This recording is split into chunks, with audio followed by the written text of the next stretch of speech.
Okay, let's kick things off. Imagine this.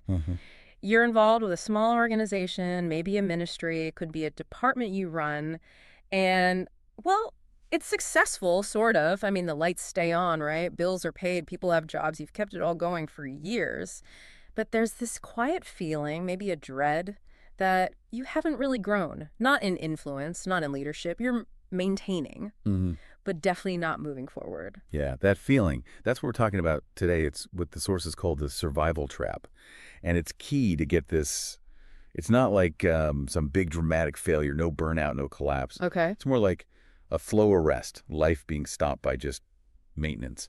So yeah, stability looks okay from the outside, maybe even good, but underneath there's often this grinding weariness. People know deep down that the real potential, that generative spark, it never really took off. The slow arrest of life by maintenance. Wow, that really hits home. Because it feels safe, right? That maintenance mode. Right. But it's actually fundamentally stagnant. So our mission in this deep dive seems pretty clear then. We need to figure out why just surviving is, well, an existential threat to real growth. And crucially, how do you make that shift? How do you go from just managing things to actually making momentum, becoming generative? Absolutely. And the research backs this up. Most organizations, most leaders, they don't stall because there's no opportunity or no resources. It's usually because they've become perfectly, almost unconsciously, optimized for continuity, for keeping things the same. Rather than reproduction. Precisely. Over-reproduction. Yeah. So the real measure of success, the kind that lasts, it isn't just how long you keep the doors open. It's about how generative you become. How many new leaders, new projects, new ideas spring up that can thrive on their own, especially, when the original leader isn't there anymore. That's legacy. Nothing else really counts in the long run. Okay, let's unpack that. This survival trap. It sounds kind of seductive, honestly. Why do smart people, dedicated leaders, fall into it? They know, intellectually, they should be aiming for more, for multiplication. Well, it's woven pretty deep into both psychology and just organizational habits. First off, those short-term wins, they feel really good. Like making payroll again this month. Exactly. Yeah. Making payroll, filling the seats at an event, hitting the budget number. These things give you and the team a little dopamine hit. It feels like success, and it kind of distracts you from the fact that long-term things might be slowly atrophying. Yeah, it's like the organizational version of grabbing fast food because it's quick, even though you know it's not really nourishing. That's a great analogy. Yeah. Yes. And second, there's the identity piece. A lot of leaders get their sense of self really tied up in their role. They like being indispensable. The go-to person. The only one who knows how to fix that critical thing. So they might avoid delegating, not because others can't do it, but because stepping back, sharing that power, it feels like losing a part of themselves, their worth. And then you mentioned the systems we build. The very things meant to help us manage complexity can end up trapping us. How does that work? Yeah, think about what you could call legacy debt. It might be actual financial debt, sure, but more often it's programmatic debt. These are the routines, the processes, the programs that are optimized only to keep the existing machine running. Like that annual conference that just has to happen, even if no one remembers why. Precisely. Or the complex approval chain, or being tied to an old building that eats resources. These things consume almost all the human energy, financial energy. Yeah. And they become these huge roadblocks when you actually need to innovate or invest in, genuinely developing people. You end up spending everything, paying for the past, not building the future. It's interesting how the sources connect this to, well, deeper concepts too, like the parable of the talents. The servant who got condemned wasn't the one who lost money, but the one who just buried it. His strategy was pure survival, avoid risk, just keep what you have. And that's the lesson for organizations right there. Stewardship isn't just about preserving what you've got. It actually demands taking calculated risks for the sake of growth. Then contrast that with, say, John 15, the vine and the branches. Right. Jesus talks about the difference between just being connected and attached to the organization and truly abiding, which is what produces fruit. It makes a spiritual point, really. That depth, that abiding, has to come before the breadth, the fruit. If you're not going deep in formation, any growth you see on the surface is probably pretty fragile. Okay, so for someone listening right now thinking, maybe this is me, maybe this is my team, what are the practical warning signs? What's the checklist for spotting this survival trap in your own context? Let's run through a quick diagnostic, that legacy debt point we talked about. Yeah. If most of your money and energy, your team's time, goes to just maintaining old stuff, old commitments, that's a big red flag. Okay. Another one, Think about institutional memory.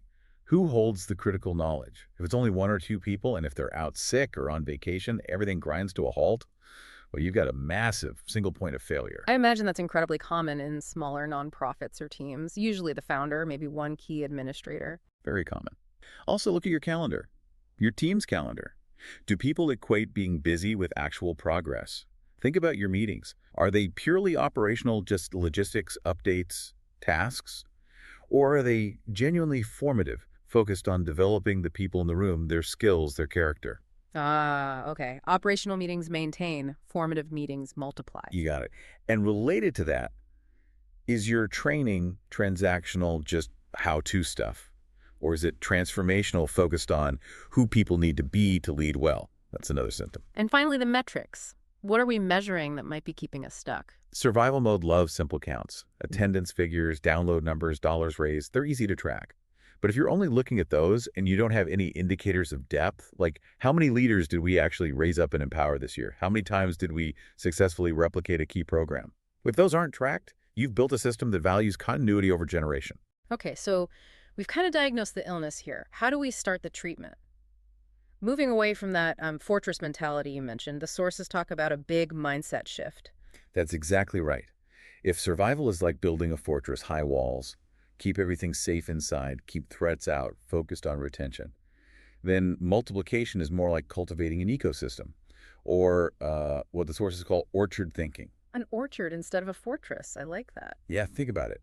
An orchard is open, it can be a bit messy, but it's designed specifically to spread, to grow, reproduce, and feed others. So your vocation shifts. It's not just your job title. It's a calling to form others. And stewardship isn't just preserving the original seed. It demands multiplication. Okay, so what are the core ideas, the principles behind this orchard thinking? First, it's about prioritizing reproduction over retention. You literally have to change how you define and measure success. Success becomes about how many disciples or leaders or new initiatives you inspire and equip, who then go out and reproduce the work elsewhere. It's not primarily about how many people you can keep inside your walls. Okay, let me push back there a little because I can hear leaders getting nervous. If I focus on reproduction, aren't I just training my best people so they can leave? Maybe even become competitors.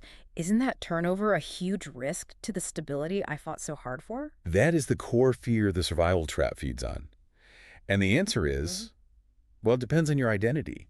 If your identity is tied to being the only tree bearing fruit, then yes, someone leaving feels like a loss. But if your mission is to be the source of the seed for a whole orchard, then seeing a capable leader you trained leave to start something new, that isn't turnover. That's a launch. That's actually your highest success metric. They're spreading the seeds. It takes some serious courage, though, shifting that mindset. It really does. Second principle, distributed leadership. Yeah. You absolutely have to equip others, create decentralized points of leadership, not just assistants, but real leaders throughout the organization or community. Because if everything depends on the founder or the senior leader, you simply cannot scale beyond that one person's capacity. Makes sense. And third, you need failure-tolerant innovation. You have to create safe spaces for people to try small experiments. And when things don't work out perfectly, which they won't, you treat those mistakes like research data, learning opportunities, not like sins to be punished. That's what encourages the kind of generative risk-taking you need. Okay, this is good. Let's get really practical now. Yep. What's the action plan? If a team wants to move from survival to momentum, what are the key levers to pull, the framework? Right. Let's nail down the framework. Pillar 1, the absolute foundation. Clarify purpose. You need to write or rewrite your mission statement so that it explicitly prioritizes reproduction. Ask this question: could we accomplish our current mission without developing a single new leader? If the answer is yes, rework it. So instead of just feed the hungry, It becomes feed the hungry and equip neighbors to start their own food ministries. See the difference? huge difference. Okay, pillar 1, purpose focused on reproduction. What's 2? Pillar 2 is build reproducible systems. This means documenting your core processes. Think simple playbooks, maybe short training videos. The goal is that these processes are not dependent on one specific leader's personal knowledge or talent. And automate the routine maintenance stuff wherever you can. Free up that precious human energy for the formation work that only people can do. Right, automate the maintenance, elevate the formation. And pillar 3, this sounds like where the people investment really happens. Exactly. Pillar 3 is invest in people through apprenticeship, not just training. This is where that Timothy 2.2 model comes in. It's generational. Paul taught Timothy, who was told to teach faithful people who would then be equipped to teach others. Like a chain reaction. Precisely. So you intentionally mentor maybe 2 or 3 people intensely. And here's the key.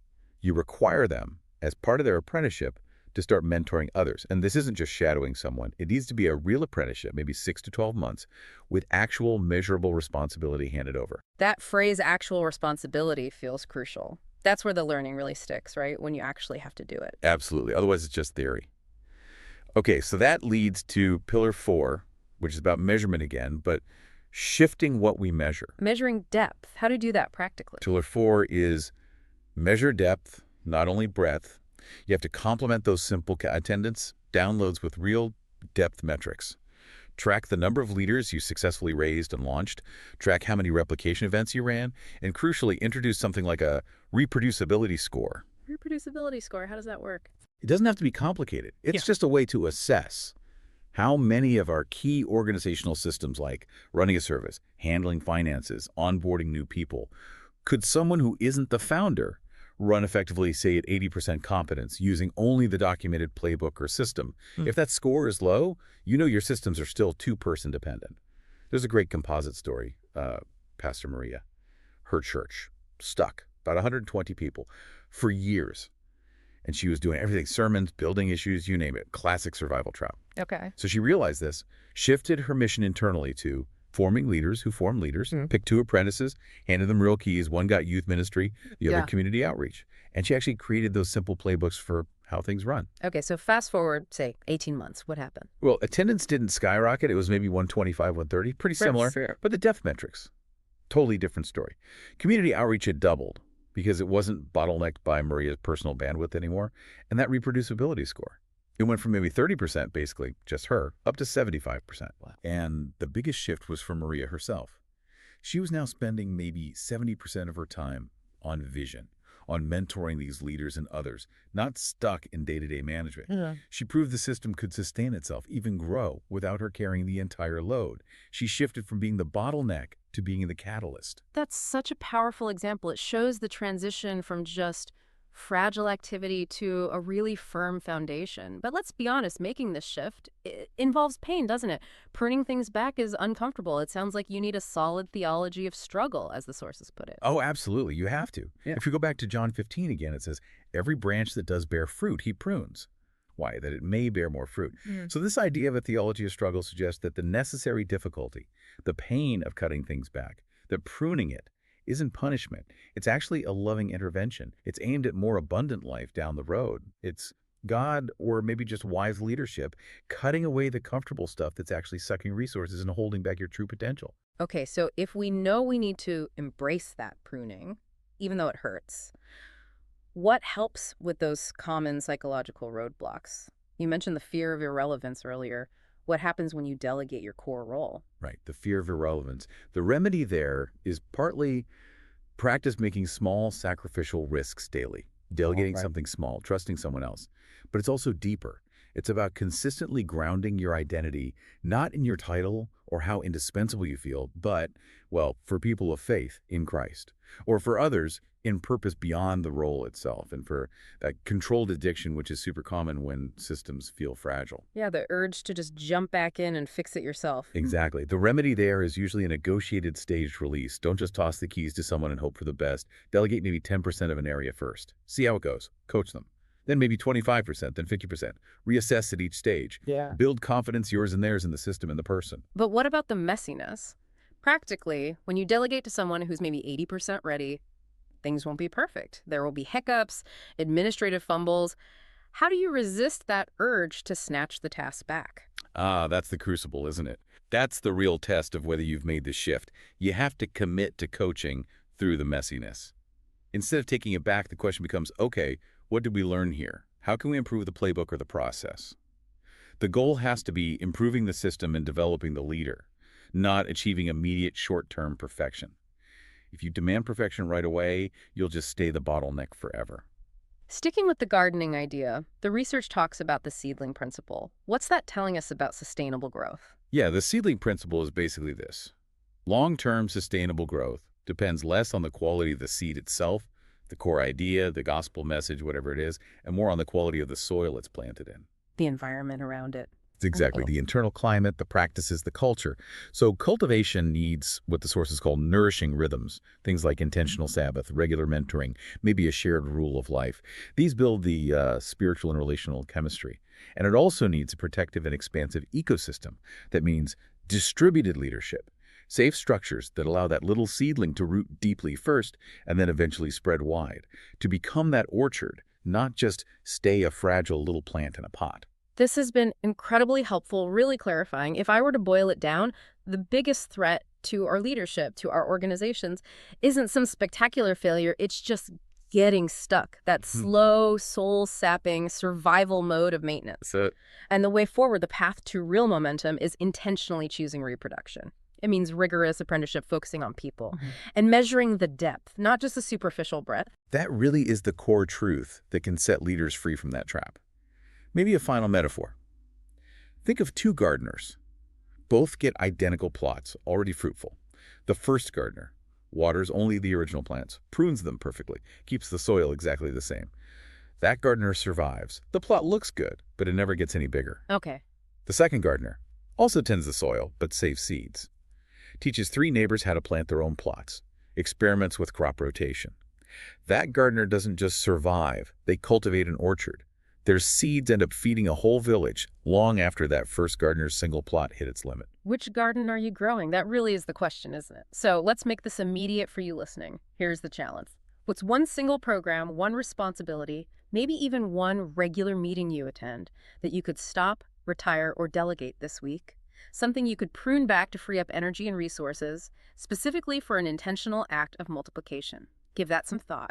Trust the pruning and let the momentum begin.